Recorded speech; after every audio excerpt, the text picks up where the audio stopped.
Hello and welcome back to வித்யாவுடன் கதை கேளு. நல்ல இலக்கியமும் அதன் எழுத்தாளர்களும் மக்களை சென்று அடைய வேண்டும் என்பது மட்டுமே இந்த சேனலின் முக்கிய நோக்கம். அந்த நோக்கத்தை மனதில் வைத்துக்கொண்டே இங்கு கதை வாசிப்புகள் பதிவேற்றப்படுகின்றன. இதில் யாருக்கேனும் ஆட்சேபனை இருந்தால் எனக்கு கண்டிப்பாக தெரிவிக்கலாம். அந்த பதிவுகளை நான் நிச்சயமாக நீக்கிடுவேன். இதை மனதில் வைத்துக்கொண்டு நம் கதை வாசிப்பு பயணத்தை நாம் தொடரலாம். இன்னைக்கு நாம பார்க்க போற எழுத்தாளர் ஐ. கிருத்திகா. திருவாரூர் அருகே மணக்கால் ஐயம்பேட்டையை சேர்ந்த ஐ. கிருத்திகா டிப்ளமா படித்தவர். தற்பொழுது திருச்சியில் வசிக்கும் குடும்பத் தலைவி. கடந்த 20 வருடங்களாக புனை உலகில் இயங்கி வரும் இவரிடமிருந்து 80க்கும் அதிகமான சிறுகதைகளும் 6 நாவல்களும் வெளிவந்துள்ளன. பல முன்னணி இதழ்களிலும் தொடர்ந்து எழுதி வருகிறார். கிருத்திகாவின் பலம் அவருடைய அவதானிப்பு. சுற்றி நடக்கும் பல விஷயங்களை கூர்ந்து நோக்கி நினைவு பெட்டகத்தில் சேகரம் செய்து கொள்ளல். இவருடைய கதைகளில் ஒரு உயிரோட்டம் இருக்கிறது. ஒரு வட்டத்திற்குள் தன்னை புகுத்திக் கொள்ளாமல் இவருடைய கதைகள் இவருடைய எல்லையை விஸ்தரிக்கும் முயற்சிகள். பல சிறுகதை போட்டிகளிலும் இவர் வெற்றி பெற்றிருக்கிறார். இவருடைய சிறுகதை தொகுப்புகள் உப்புச்சுமை, நாய்சர், திமிரி ஆகியவை வெளியாகியுள்ளன. இன்னைக்கு ஐ. கிருத்திகா அவர்களுடைய எந்த கதையை நாம வாசிக்க போறோம்? இடைவேளை. நேர கதைக்கு போலாமா? இடைவேளை. எழுத்து ஐ. கிருத்திகா. அம்மா ஈரம் சொட்டும் கூந்தலின் நுனி முடிச்சிட்டிருந்தாள். காதோரம் சரியும் முடியில் ஒரு விரல் கடையளவு 2 பக்கமும் எடுத்து உச்சியில் ஒரு ஹேர்பின் குத்தியிருந்தாள். கருநீல பூக்கள் சிதறியிருந்த பூனம் புடவையை தூக்கி செருகியிருந்தாள். கையில் பித்தளை அரிக்கஞ்சட்டி இருந்தது. கூடத்தில் பிள்ளைகள் அங்குமிங்கும் ஓடி விளையாடின. விரிக்கப்பட்டிருந்த பவானி ஜமுக்காலம் சுருங்கியும் மடங்கியும் கிடந்தது. அதில் கால் சிக்கி பிள்ளைகள் விழுவதும் எழுவதுமாயிருந்தனர். அரிசி களைந்த தண்ணீரை தொட்டி முற்றத்தில் ஊற்றிவிட்டு நிமிர்ந்தவளுடைய நெற்றியில் மினுங்கிய வியர்வையில் சிங்கர் சாந்து போட்டு கோடு போல மூக்கில் வழிந்திருந்தது. வளர்மதியின் பெண் முழு அங்கி உடையை 2 கைகளாலும் தூக்கி பிடித்துக் கொண்டு பிரயத்தனப்பட்டு ஓடிக்கொண்டிருந்தது. காத்தோட்டமா ஏதாவது கவுனம் போட்டு விடுறத விட்டுட்டு இந்த வளரு ஏன் இம்மாம் பெரிய பாவாடைய போட்டு விட்டுருக்கா? யாரிடமும் என்றில்லாமல் பொத்தாம் பொதுவாக கேட்டு வைத்தவள் சமையல்காரர் குரல் கொடுக்க உள்ளுக்கு விரைந்தாள். கத்திரிக்காய் கொச்சுக்கு வயலட்டு கலர் கத்திரிக்காய் கேட்டிருந்தேனே, இங்கதானே இருந்துச்சு. கூடத்தில் ஒரு மூலையில் மூங்கில் தட்டுகளில் பரப்பி வைக்கப்பட்டிருந்த காய்கறிகளிலிருந்து கத்திரிக்காயை பிரித்து ஒரு முரத்தில் அள்ளியவளுக்கு மூச்சு வாங்கியது. அதிகாலை 3 மணிக்கு எழுந்தவளை வேலைகள் வரிசை கட்டி நின்று அயர வைத்தன. வளர்மதி அங்கேயும் இங்கேயும் நின்று ஒப்பேத்திவிட்டு பக்கத்து வீட்டு புனிதாவிடம் கதையளக்க போய்விட்டாள். அங்கதான் வேலை வேலைன்னு கிடந்தழிகிறா, இங்க வந்தாலாவது 4 பேருக்கிட்ட பேசிக்கிட்டு கலமுலான்னு கிடக்கட்டும் என்று சொல்லிவிடுவாள் அம்மா. சின்னவளுக்கு மெகந்தி போட டவுனிலிருந்து ஆள் வந்துவிட்டிருந்தது. போய் போட்டுக்கொண்டால் காசு குறைச்சல். அவர்களே வீடு தேடி வந்து போட்டுவிட்டால் 2 செலவு. ஆட்டோவில் டவுனுக்கு போய் வரும் செலவை கணக்கிட்டால் கொஞ்சம்தான் அதிகம். அதனால் வீட்டுக்கு வர சொல்வதே சரி என்று பட்டது. குடலையில் பூ பந்து பந்தாக திரண்ட வெண்ணெய் போல சுற்றி வைக்கப்பட்டிருந்ததில் வீடு முழுக்க மல்லிகையின் வாசனை. நாளன்னைக்கு கல்யாணத்துக்கு இன்னைக்கு எதுக்கு பூ? வர்றவங்களுக்கு நாளையிலேருந்து கொடுத்தா போறாதா? அப்பா கேட்டு பார்த்தார். அம்மாவுக்கு அதில் உடன்பாடில்லை. அங்க பூசணிக்கா போறது தெரியாது, கடுகு போறத காரியமா நோட்டம் விட்டுட்டு இருக்க வேண்டியது. அம்மாவுக்கு தலையில் பூ இருக்க வேண்டும். யாரை பார்த்தாலும் துண்டு பூவை வெட்டி தருவாள். பூக்காரனிடம் 2 முழம் வாங்குவாள். அதை பங்கு பிரிக்கும் சூட்சமம் அவள் மட்டுமே அறிந்தது. எங்க வீட்டு சனம் உங்க வீட்டு ஆளுங்கன்னு ஒரு 50 பேராவது 2 நாள் முன்னாடியே வந்துட மாட்டாங்களா? வந்தவங்களுக்கு இம்மாம் பூ கொடுத்தா என்ன குறைஞ்சா போயிடுவீங்க? வலது கையை விரித்து குளித்து கட்டை விரலை நடுவிரலின் மத்தியில் வைத்து கேட்டாள். அப்பா ஒன்றும் பேசாமல் துண்டால் பிடரியை துடைத்தபடி அகன்றார். சின்னவளுக்கு புடவைக்கு பொருத்தமாக மாலை கட்ட 8000 ஆகும் என்றார் கடைக்காரர். அப்பாவுக்கு மயக்கமே வந்துவிட்டது.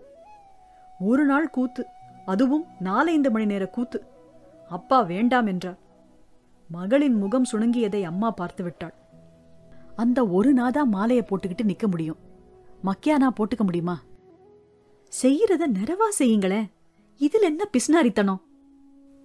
தனியே அழைத்து போய் வைத்தாள். அப்பா மெதுவாக தலையசைத்தார். அம்மாவுக்கு செய்து முடிக்க 1000 வேலைகள் இருந்தன. 2 கைகளை வைத்துக்கொண்டு அவள் அல்லாடிக் கொண்டிருந்தாள். சுத்துப்பட்டு வேலைகளுக்கு ஆட்கள் இருந்தனர். இருந்தாலும் அந்த ஆட்களும் அவளையே சார்ந்திருந்தனர். வளர்மதியின் பெண்ணும் நடுநடுவில், பாட்டி, பாத்ரூம் போகணும் என்றது. கக்கா வருது என்று கைகளை தூக்கிற்று. தூக்கிக் கொண்டு கொல்லை கடைசியில் இருந்த கக்கூசுக்கு ஓடினாள்.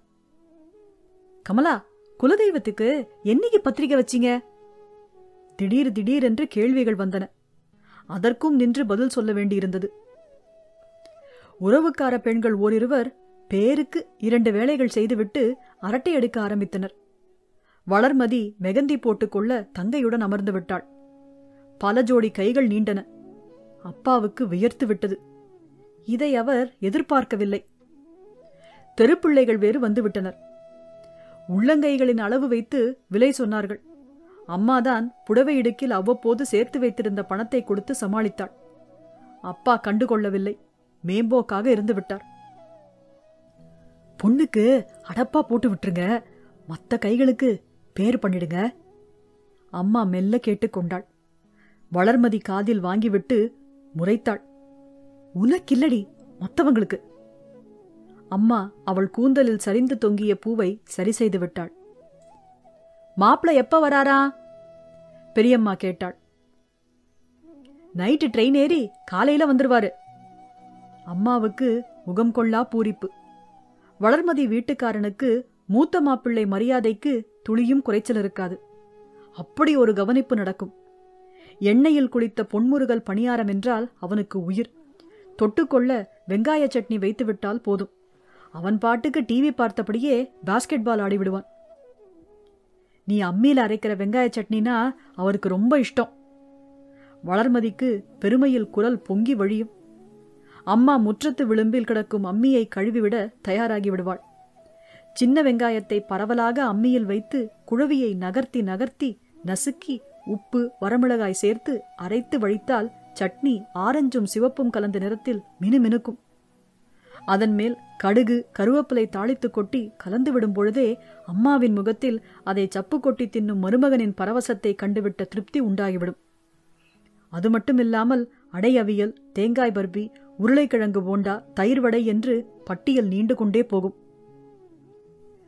கல்யாண வேலையோட நீ பாட்டுக்கு அதையும் இதையும் இழுத்து விட்டுறாத என்று அப்பா எச்சரித்திருந்தார்.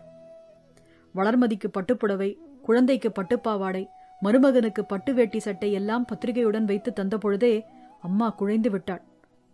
மாப்பிள, நம்ம வீட்டுக்கு நீங்க தான் புள்ள, அதனால நீங்க முன்னாடியே வந்து நின்னு சிறப்பா செஞ்சு கொடுக்கணும். குரல் தழைந்து வந்தது.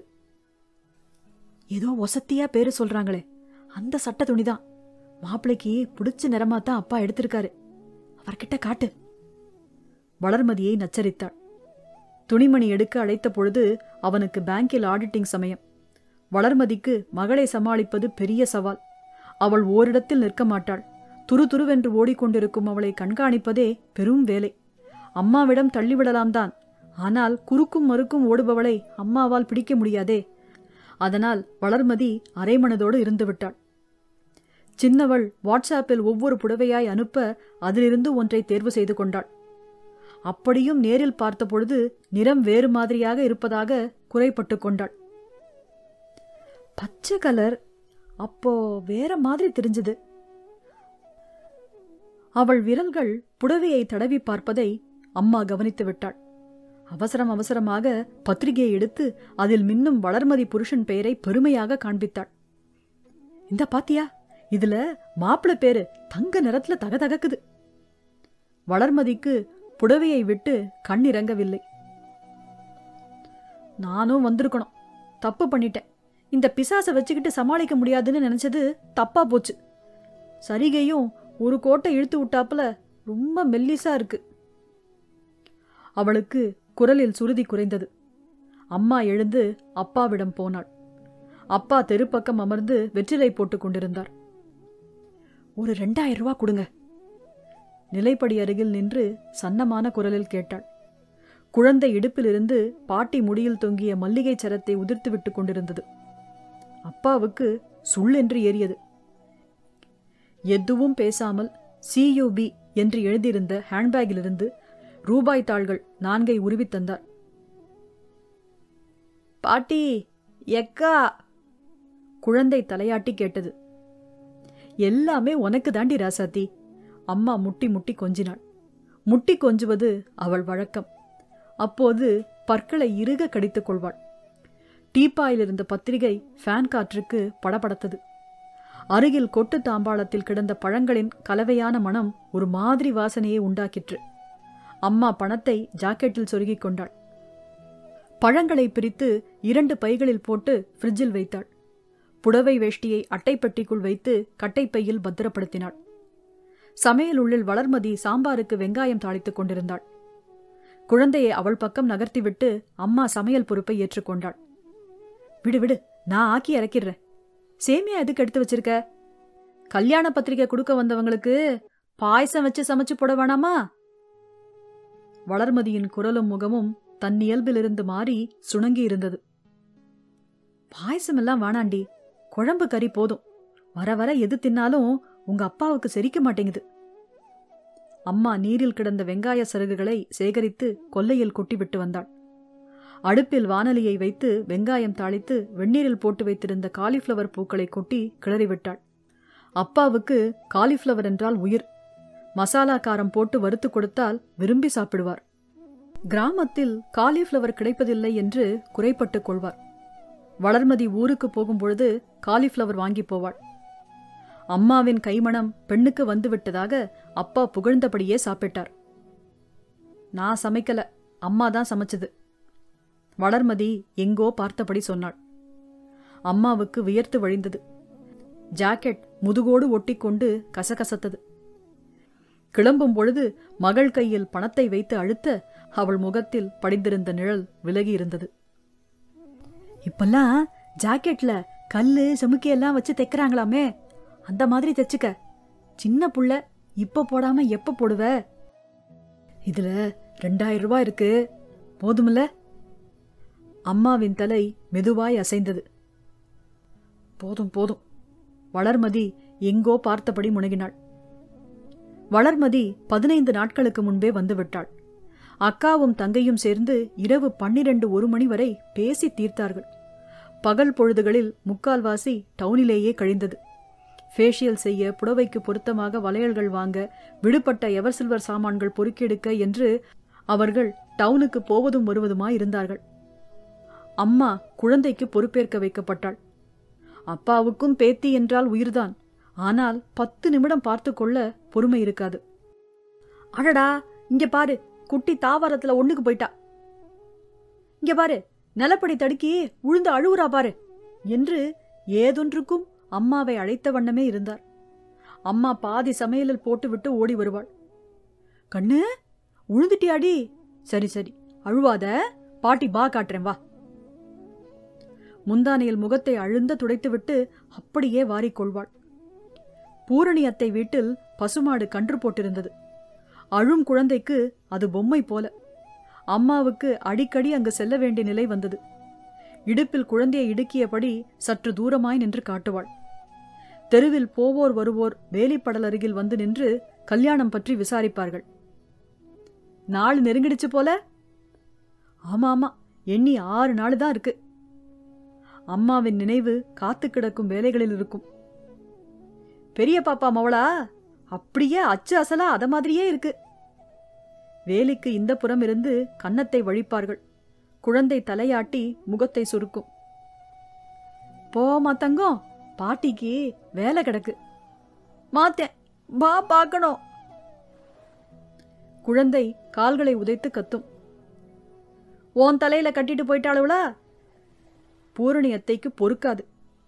கல்யாண வீட்டுல வேலைக்கு பஞ்சம் இருக்காதுன்னு இந்த குட்டிகளுக்கு தெரியாதா? புள்ளைய விட்டுட்டு கிளம்பிடுறாளுக. அம்மா சிரித்து வைப்பாள். வெளியூருக்கு பத்திரிகை தபாலில் அனுப்பியாகிவிட்டது. உள்ளூருக்கு மட்டும் அம்மாவும் அப்பாவும் நேரில் சென்று பத்திரிகை வைத்தார்கள். சரிகை வேலைப்பாடு செய்த புடவையில் 4-5 கொடியில் கிடந்தது. ஒரே புடவைய கட்டிட்டு போவாதம்மா, இன்னைக்கு ஒண்ணு நாளைக்கு ஒன்னா கட்டிட்டு போ. வளர்மதி பிடிவாதம் பிடித்து சாதித்துக் கொண்டாள். வியர்வை கசகசப்பில் இடுப்பு பகுதி நசநசத்திருக்கும் புடவைகளை அப்படியே மடித்து வைக்க விருப்பமில்லாமல் அம்மா கொசுவி போட்டு வைத்தாள். பச்சை, சிவப்பு, நீலம், ஆரஞ்சு வண்ணங்கள் முற்றத்தில் அடித்த வெயிலுக்கு பளீரென்று மின்னின. முக்கால்வாசி பத்திரிகை விநியோக வேலை முடிந்துவிட்டாலும் அவ்வப்பொழுது அப்பாவுக்கு விடுபட்டவர்கள் முகம் ஞாபகத்துக்கு வரும். நடுத்தரு சேகருக்கு பத்திரிகை வைக்க மறந்தாச்சு, சாயந்தரம் போயிட்டு வந்துருவோம் என்பார் திடீரென்று.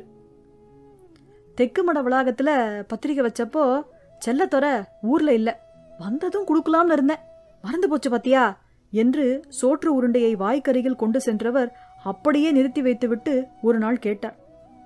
அம்மா அதிரசத்துக்கு மாவெடுத்து வைத்திருந்தாள். வீட்டு தெய்வத்துக்கு அதிரசம் படைக்க வேண்டும். மாவில் வெல்லப்பாகு சேர்த்து 4 நாட்களாவது புளிக்க வைக்க வேண்டும். அப்பொழுதுதான் அதிரசம் மெத்து மெத்தென்று மிருதுவாக இருக்கும்.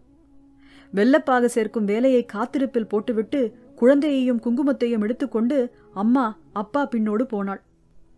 சேகர் வீட்டில் உட்கார வைத்து உபசரித்தார்கள். அம்மாவுக்கு இருப்பு கொள்ளவில்லை.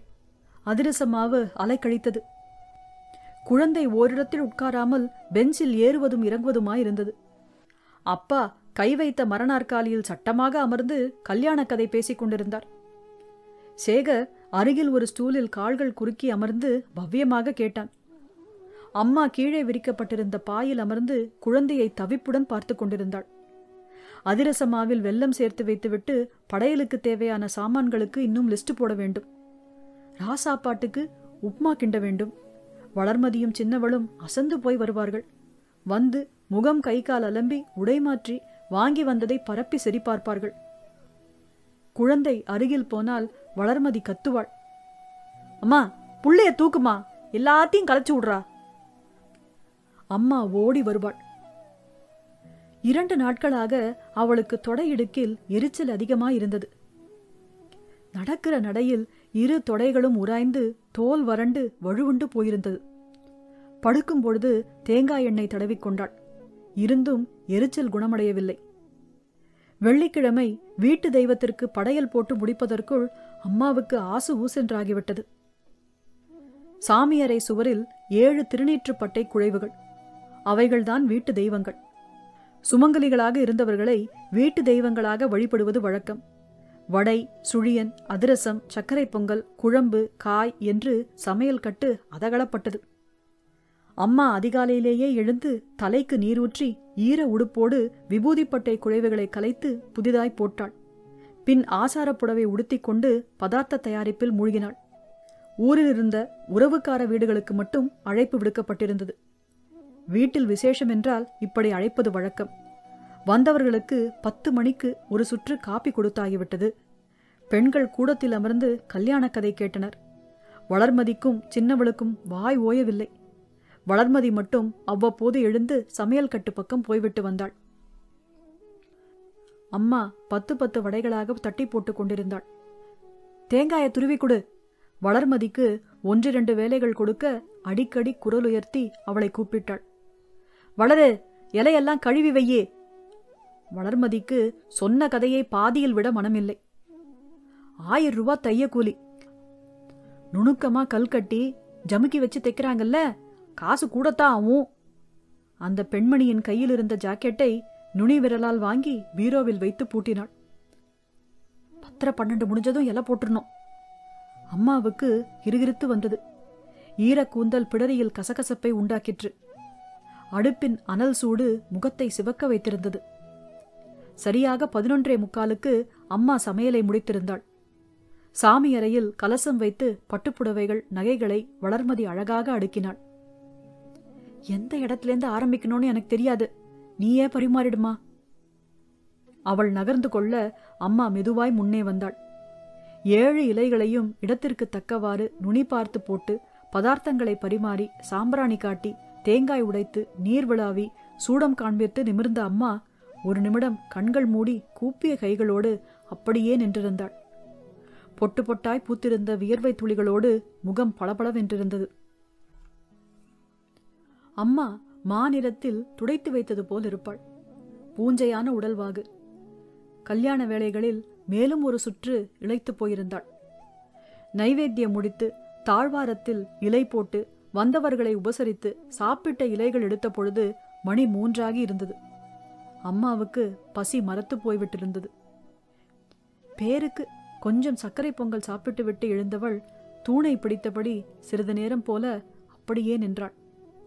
வளர்மதி கல்யாணத்தில் இந்த முழங்கால் வலி ஆரம்பித்தது. இப்போது மத்தியம நிலையில் உள்ளது. அவ்வப்பொழுது வலது முழங்கால் விண்ணு விண்ணென்று தெரிக்கும். நின்று நிதானித்து ஒருவாறு சமாளித்துக் கொண்டு அடுத்த அடி எடுத்து வைப்பாள். மண்டபத்துக்கு கிளம்ப ஒரு வேன், ஒரு பஸ், 2 கார்கள் தயாராக நின்றன. மண்டபம் டவுனில் இருந்தது. கிட்டத்தட்ட 3/4 மணி நேர பிரயாணம். எல்லாம் எடுத்து வச்சுக்கிட்டியா? சும்மா திரும்பி வர முடியாது. அப்பா புத்தம்புது வேட்டியை இறுக்கி கட்டி கொண்டு அம்மாவின் பரபரப்புக்கு மத்தியில் ஒரு கேள்வியை விட்டெறிந்தார். அம்மா உள்ளே போவதும் வருவதுமாயிருந்தாள். அத்தாச்சி, நீங்க 1 ரூபா காப்பியாவது குடிச்சிங்களா? இடைநிறுத்தி விசாரித்த விசாலத்திடம் சிரித்தபடி ஏதோ பதில் சொல்லி அவளை பஸ்ஸுக்கு அனுப்பிவிட்டு தம்பதிகள் திரும்பி வந்ததும் ஆரத்தி காட்ட வசதியாக பித்தளை தாம்பாளம், குங்கும டப்பா, தீப்பெட்டி, சூடம், வெற்றிலை இவையெல்லாம் எடுத்து ஜன்னல் திட்டில் வைத்தாள். ஏற்றிய விளக்கு சுடற்காற்றில் அசைந்தாடியது.